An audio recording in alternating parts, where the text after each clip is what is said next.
Thanks be to God.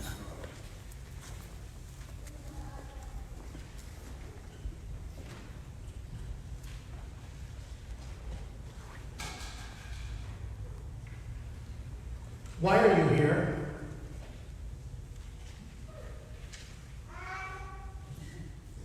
I'm not asking the existential question that has plagued philosophers for ages. No, I'm asking, why are you here? Why are you in these pews, in this building, at this corner at 10:30 in the morning? Well, 11:10 now. Why are you here? Why are we here? Why do you come to church? For the Lord? All right, thank you, Zachary. Any church. Why do we make the effort to get up on a Sunday morning when it's easier to sleep in? Why do we get dressed and get ready and come to this place? Have you ever asked yourself that question? Why are you here? For some of us, it's habit. It's what we've been doing since we were children, and so we just do it because it's part of our rhythm. For others, it's because it's something we feel we ought to be doing. We might have had the fear of hell scared into us as children, and we feel that if we don't come, well, the world's going to end. Some of us come because of guilt. We were shamed into coming, and, well, now we better be here. Still others might be here because they need to be seen in the right place with the right people. People might be walking through the doors because they need a moment of peace, a respite from the craziness of the world. The answers are myriad, and yours may be something I didn't even name. I ask this because as I was reading the scripture this week, and as I was praying and pondering this text, I noticed something that I never noticed before. The story states that both men went up to the temple to pray. They both chose to go where they went. They chose to go to what they believed as the holiest place in the world. They ate breakfast, they woke up, they ate their breakfast, they got dressed, and they made their way up to the Temple Mount. They chose to be there. The Pharisee and the tax collector. They both showed up to church on Sunday. And as I was thinking about this, the question arose, why? And so this morning I'd like to spend a few moments exploring the theme of why are we here? Let us pray. Holy Spirit, do thy will, O Holy Spirit. Come and fill this place with your love. Come and sing your song to our spirits. In this preaching moment, oh God, open us up to an encounter with you. And so remove from me anything that gets in the way of your word being heard, so that the words of my mouth and the meditations of all of our hearts may be acceptable to your purposes of grace, O God, our rock, and without a doubt, our Redeemer. Amen.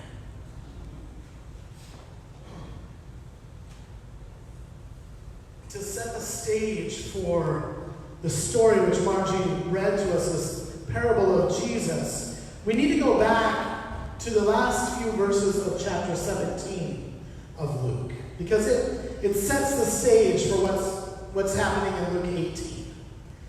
In the verses near the end of chapter 17, Jesus was asked by the Pharisees to tell them what the realm of God looked like. They'd heard that the realm of God was coming, and they wanted to know the times and places and exactly what it would look like when this realm of God came into existence. But Jesus, in typical Jesus fashion, replies, the realm of God is not coming with things you can see, nor will people say, look, here it is, or there it is, and here's why. The realm of God is here. It's among you. It's here. And this, my friends, is the whole theme of the Gospel of Luke. The realm of God is already among us. It's among us, and it's exhibited explicitly in the person and the work of this Jesus of Nazareth. It's a picture painted for us in the Song of Mary and in the first sermon of her song, where the lowly will be lifted, the mighty will be knocked down, the hungry will go away full. It's the proclamation of the year of the Lord's favor, the year of the Lord's jubilee. It's the proclamation of good news to the poor, of sight being restored to the blind, of setting the prisoners free, and the chains of the oppressed will be shattered. Jesus lived these words. He embodied them in everything he did, in every word he said. He embodied them to the extent that it upset those around him because they were unable to comprehend it. And they nailed his body to a cross. They could not bear the incarnate word and realm of God. The realm of God is among you. This reality, this truth that Jesus proclaims at the end of chapter 17 is revealed in the parables that are told in chapter 18. The story preceding this one in chapter 18 is a story about a persistent widow who is constantly tugging at the robe of the powerful, demanding justice and not giving up until that justice flows. She is Jesus persistently tugging at the powerful, calling them to their better selves and to become bearers of justice, to embody the realm of God. It elevates the voice of the forgotten ones and empowers them to act for their own interests rather than remaining the subjects of society's scorn. And today's text is immediately followed by Jesus rocking a baby in his arms, of playing hide and seek with a lonely little one, of having his robe used as a tissue by a toddler, and his disciples demanding that these children get away from him, that they knock it off and leave. But Jesus brings the little ones even closer and tells the disciples to knock it off, because these little ones are the inheritors of the realm of God. They are the ones who point us to that realm. And that's followed by the story of a rich young ruler who was unable to let go of his possessions and surrender his trust into the God of abundance. He's so tied to his possessions because he's been brought up in a story of scarcity that tells him he has to hoard everything. He has to hoard all he has because there might not be enough. And still Jesus, though, is calling him to radical trust, to surrender that story of scarcity and to trust in the abundant love of God, the realm of God, where there is always more than enough. And in the middle of all of these stories comes the text for today. This parable of the tax collector and the Pharisee. Two men who choose on that morning to walk up those high steps to the top of the Temple Mount to pray. Two men from vastly different worlds and worldviews. One embodies the realm of the world and one the realm of God. Two men who go up to the temple to pray. And I ask myself, why are they there? Why do they go? And so with some sanctified imagination, I let the story unfold a little bit. This Pharisee, he comes before the altar in his finest robes, dressed to the nines. He's a teacher of the law, a Sunday school teacher, and a preacher from his home village. And he's there in Jerusalem for a pilgrimage to the holiest site on earth. And he's come with his family and the elders of his village so that they too can say that they have seen the place where God lives. The temple was thought to be the place where God resided. And then they can tell each others that they have seen the splendor of the golden colonnades and the immense structure of the temple. He's brought them to the temple, their pastor, to show them how this worship thing is done right. And he wants to show them how they do it so that they can understand. And so he makes his way before the altar in his finest robes, and he joins others who have made their way to pray. And already as they're entering, the murmur of the prayers echoes through the temple. And he makes his way to the side of the crowd and joins them in their prayers. But on his way, he sees a man. This man came into the temple about the same time as him. But this man tries to make his way through the crowd, but keeps getting pushed aside and pushed farther and farther back. And people would spit at him and tell him that they have no place, that he has no place beside him. They told him this each time he would come to the temple. This isn't his first time there. Every time he comes, they say, "Get out, go sit in the back. Get out of here. You're one of them, you tax collector. You don't belong here. Don't worship those Roman gods. Don't worship our God, you traitor." They hiss at him and they spit at him and they send him to the back, to the farthest parts of the temple. But what they could not see was that this man whom they hated, had to watch his children starve. And knowing that in the city he couldn't grow the crops of his family, and that any work that he might be done would be taxed into oblivion, he took the only job he could that would guarantee food for the family. Took the job of a tax collector so that he could feed his children. Yeah, there were times when he would skim a little extra off the top or tell people they owed more than they did, because if he didn't, he'd end up in jail for debts that he owed. The weight of that guilt crushed him. He didn't want to do it. It's just what he did, what he had to do to survive. But for some reason, on this day, he'd had enough. He couldn't breathe. The weight of the guilt was too heavy. So this morning, before the sun ever began to rise, he washed himself. And he covered himself in oil. And he fasted for breakfast. Prepared himself to go to the holiest place on earth. Not to be seen. Not to teach any kind of lesson. He came to the holiest place on earth, hoping to encounter the forgiving love of God. And so as he was pushed to the back, the Pharisee from the visiting village took this as an opportune time to teach his congregation and to justify himself before his people. And so, like a puffed up TV preacher with a big toothy grin, he pulled himself further away from the crowd so everybody would have to turn to look at him. And he stood there with his arms wide open and said, "God, I thank you that I am not like other people, especially those rogues and those thieves and those adulterers."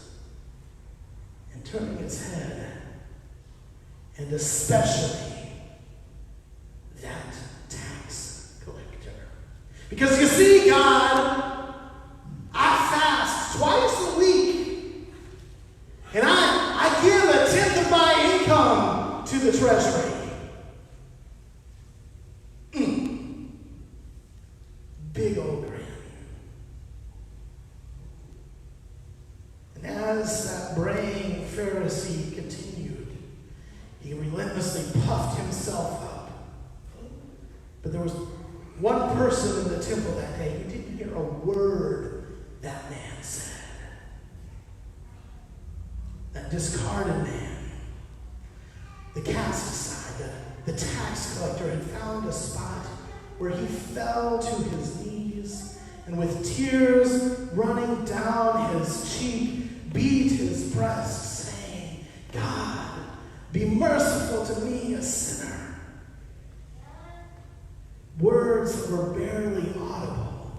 Had people not seen him fall to the ground in prayer, they might have been like the priest Eli of old, who when Hannah came to the temple in grief, crying and praying with no words, thought she was drunk. They might have thought he was drunk too. But Jesus says, this man went home justified. For those of us who have grown up in the church and have heard this text preached before, more than likely we are told that this is a cautionary tale, and it is, because as soon as we somehow say we are the good tax collector, or we cast judgment at the Pharisee, we become the Pharisee himself or herself. And yes, that's an important motif of this parable, yet I think it goes deeper than that. Because Jesus concludes the parable. Those who exalt themselves will be humbled, but all who humble themselves will be exalted. And I believe this is the key to how we encounter the realm of God here and now. And I think this has to do with our motives for worship. Why are we here? Do we come to justify ourselves before others? Do we come to say that we came to church? Do we come out of fear? I ask these questions of myself as much as I ask of you. Why are we here? And if I'm being honest, sometimes I go to worship with the intent of making it about myself. You see, I go focused on making sure I'm able to talk to so-and-so about this and that and have this important conversation. And so I go because our lives are busy, and this will be the only time we can talk. Sometimes I find myself going to worship out of obligation. Even if I don't want to, sometimes I go because I think I know what a preacher's going to say, and I go and I say to myself, I could have done that better. Being honest here. And sometimes I go with a chip on my shoulder the size of Mount Everest. I go to justify myself, to make myself feel good. And when I'm honest and I reflect on that, I realize that I'm the mighty one knocked from his throne. When I take time to stop and to breathe and to realize I'm here for the wrong reason, I've become the Pharisee making worship about me.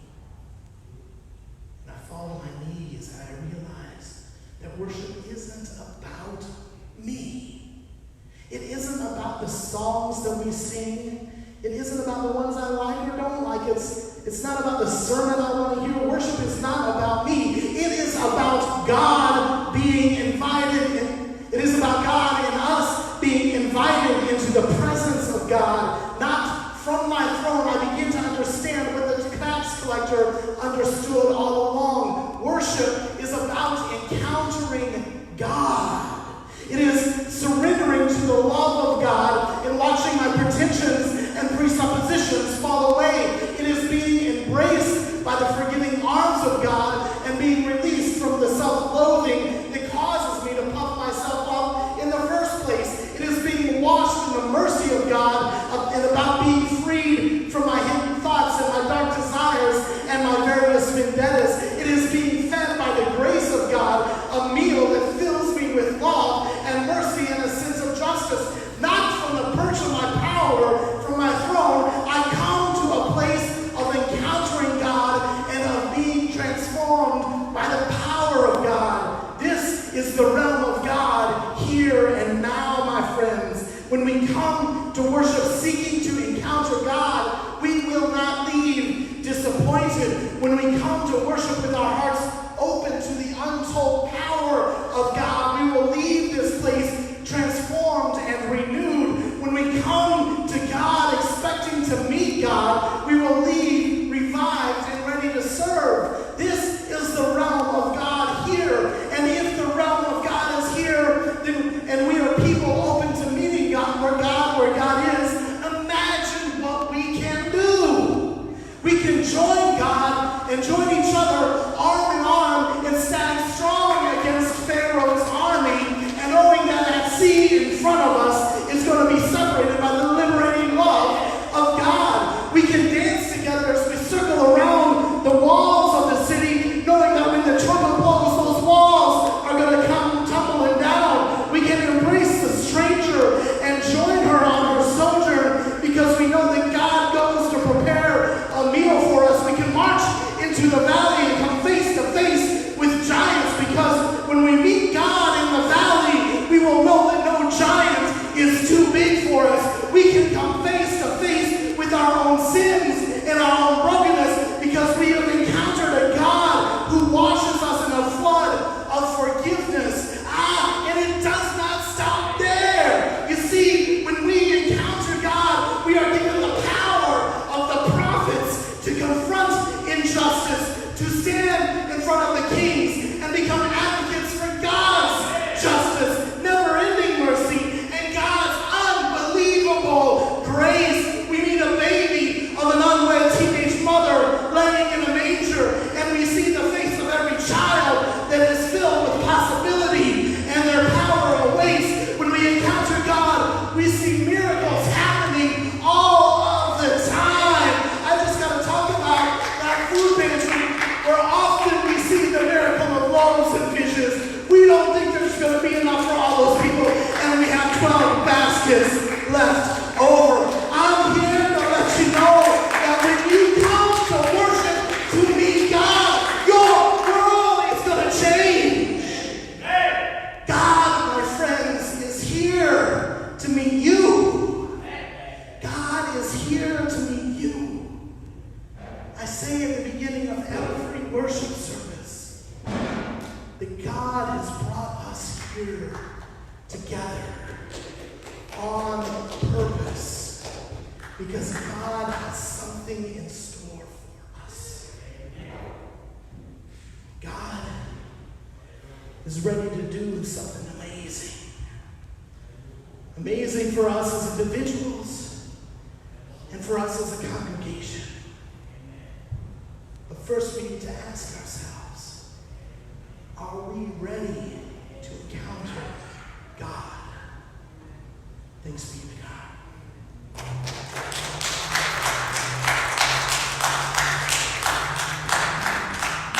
My friends, this morning as we sing our hymn of response, I want you to pay attention to how I put the word in the bulletin. Often we sing it, I have decided to follow Jesus. But this morning, I want us to sing it together. We have decided to follow Jesus. Let this song be a song of commitment as we move forward into the world and the realm that God has for us here and now. Let's stand and sing our hymn of response. We have decided to follow Jesus.